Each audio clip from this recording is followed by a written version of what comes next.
আসসালামু আলাইকুম সুপ্রিয় শিক্ষার্থীবৃন্দ, আশা করি আপনারা সবাই ভালো আছেন।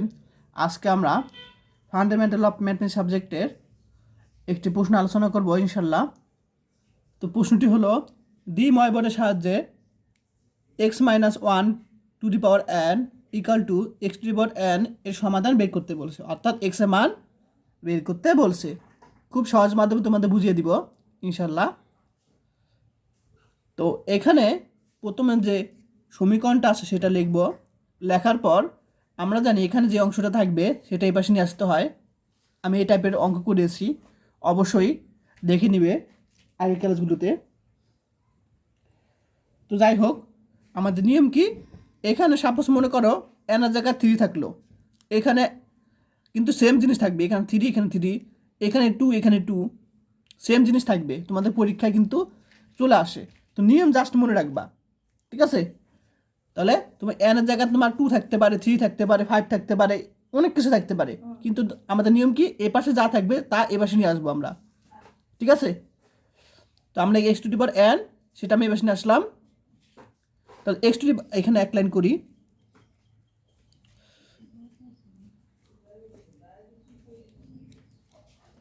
এক্স টু দি পাওয়ার এনটা এ পাশে নিয়ে আসলাম।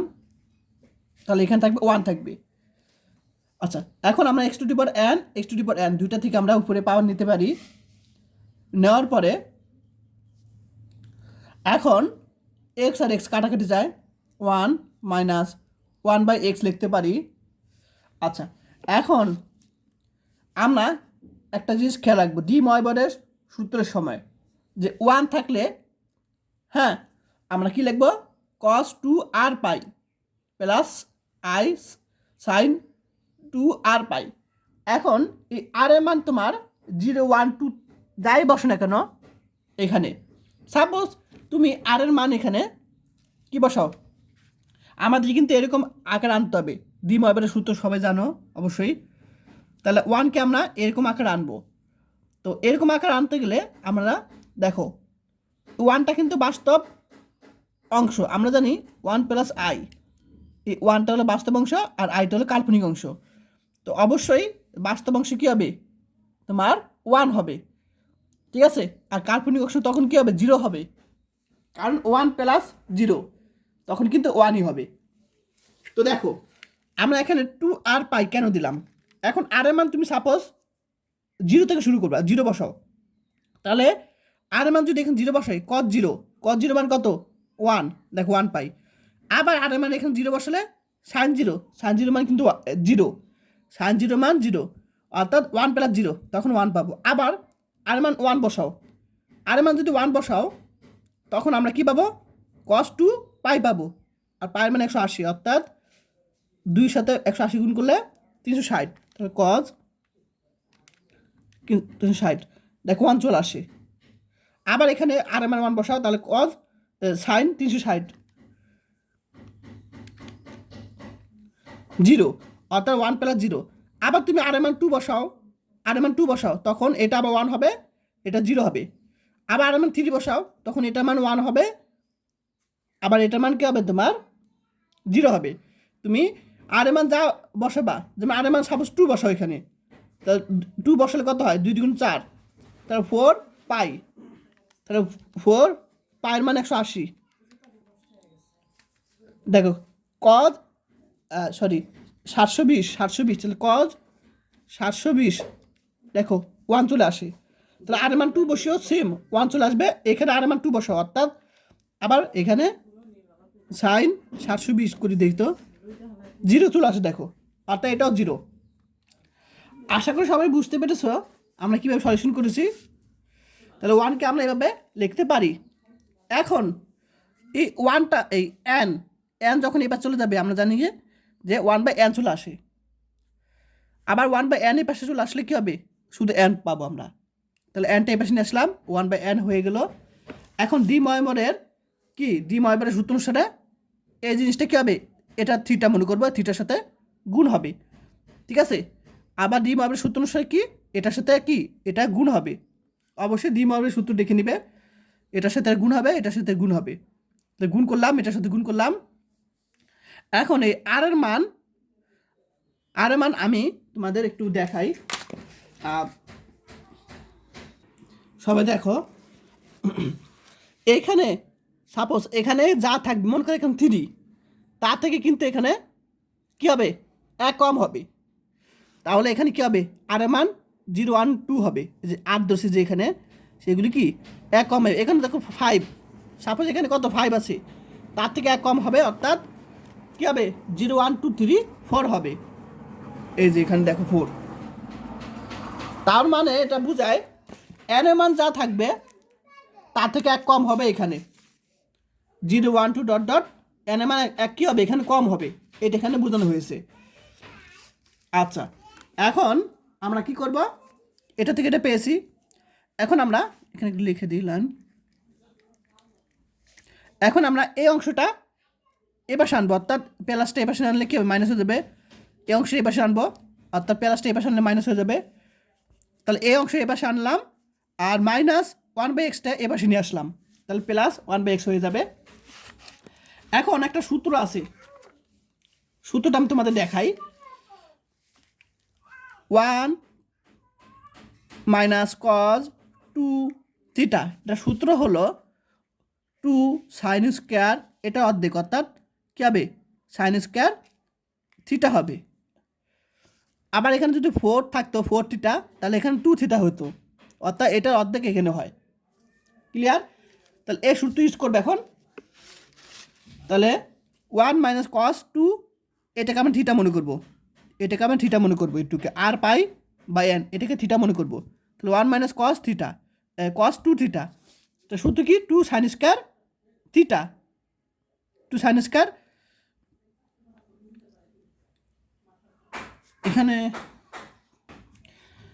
আচ্ছা, এখানে একটু ভুল হয়েছে, দেখো আমি যদি এখানে 1 মাইনাস কস 2 এটাকে থিটা মনে করি, খেয়াল করো, কস 2 থিটা এটাকে থিটা মনে করি, তাহলে আমাদের থিটাটা এখানে হবে সাইন স্কোয়ার থিটা।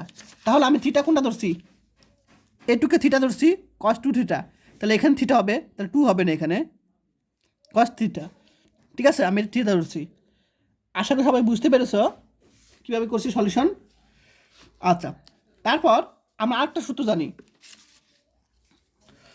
তোমার সাইন 2 থিটা সূত্র হলো 2 সাইন থিটা কস থিটা, এটা সূত্র, অর্থাৎ এই থিটাটাকে এখানে হবে 2 সাইন থিটা কস থিটা।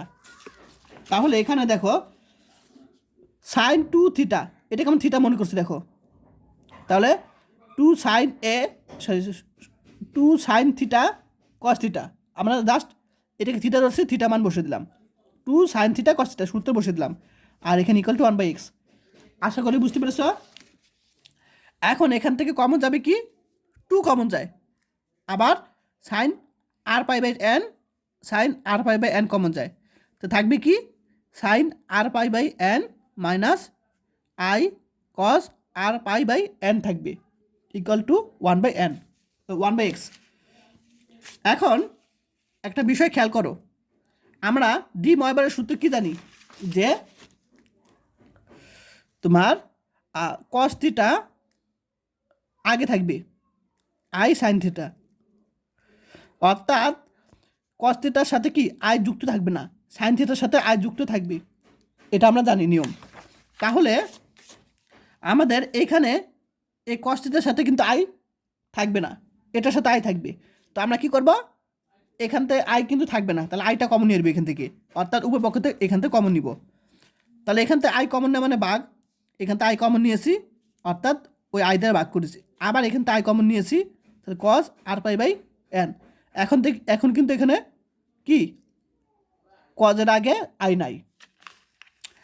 এরপর আমরা এই অংশটা, অর্থাৎ আমরা জানি এখানে কস সামনে আনবো, এটা কি পরে আনবো, ঠিক আছে, সাইনটা পরে আনবো। তাহলে আমরা কী করলাম, এই কজ অংশটা সামনে আসলাম, আর সাইন অংশটা পরে নিয়ে আসলাম। তাহলে এই কজ অংশ সামনে আনলে, এই সাইন অংশ পরে আনলে সামনে একটা মাইনাস হবে, কারণ এই মাইনাসের কারণে এখানে হয়। এগুলো সিম্পল জিনিস, তোমরা জানো যে এখানে মাইনাস এরকম থাকলে ওয়াই মাইনাস এক্স এরকম হয়, সবাই জানো, সিম্পল জিনিস। এটা এরকম রুলস অনুযায়ী আমরা করেছি, অর্থাৎ এটা সামনে আনলাম, এটা পরে আনলাম, তখন সামনে একটা মাইনাস হবে। আর আমি এই দেখো কি করছি, আমরা জানি এখানে কি থাকবে, তোমার শুধু আই আকারে থাকবে, এখানে 1/i আকারে না। তাহলে আমরা কি করছি, আমরা উপর নিচে আই দ্বারা গুণ করেছি, এখানে এখানে আই দ্বারা গুণ করেছি। তাহলে আমরা এখানে কি পাবো, আই স্কোয়ার মান কত, -1, আই হলো আই স্কোয়ার মান।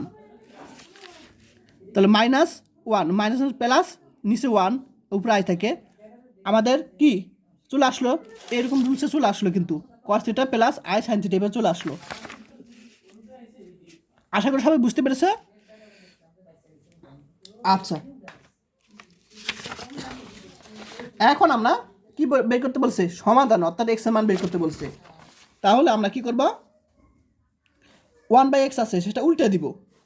তাহলে 1/x যখন উল্টে দিব, উপরে এক্স যাবে, এটা উল্টে দিব, অর্থাৎ উপরেটা উল্টে দিব আমরা। দেখো উল্টে দিলাম। এখন আমরা উপর নিচে আই দ্বারা গুণ করছি, দেখো এখানে আই দ্বারা গুণ করলাম। এরপর আমরা বিপরীতকরণ করছি, অর্থাৎ এখানে যে প্লাস অংশ আছে সেই প্লাস অংশটা বিপরীত কি মাইনাস অংশ দ্বারা উপর নিচে গুণ করছি, একটা এই ভাষায় গুণ করছি। ক্লিয়ার? আচ্ছা, এখন আমরা এখানে যা আছে তাই। আচ্ছা, আই স্কোয়ার মান কত, -1, আর এখানে -1 প্লাস 1, অর্থাৎ 2 থাকবে এখানে। আই স্কোয়ার মান -1 আর মাইনাস প্লাস 2 থাকবে এখানে শুধু। আর এ প্লাস বি মাইনাস বি সূত্র কি, এ স্কোয়ার মাইনাস বি স্কোয়ার, এখন আমি দেখো আই স্কোয়ারের মান কত, -1, আর এখানে মাইনাস প্লাস 1। এখন আমরা জানি cos square plus sine square সূত্র কি 1, অর্থাৎ এখানে 1 থাকে, অর্থাৎ cos square plus sine square. আমি এটা ডাইরেক্ট করে ফেলেছি, অর্থাৎ আই স্কোয়ার -1, অর্থাৎ -1 প্লাস এর প্লাস হবে cos square plus sine square, নিচে 1, এখানে 1 হবে।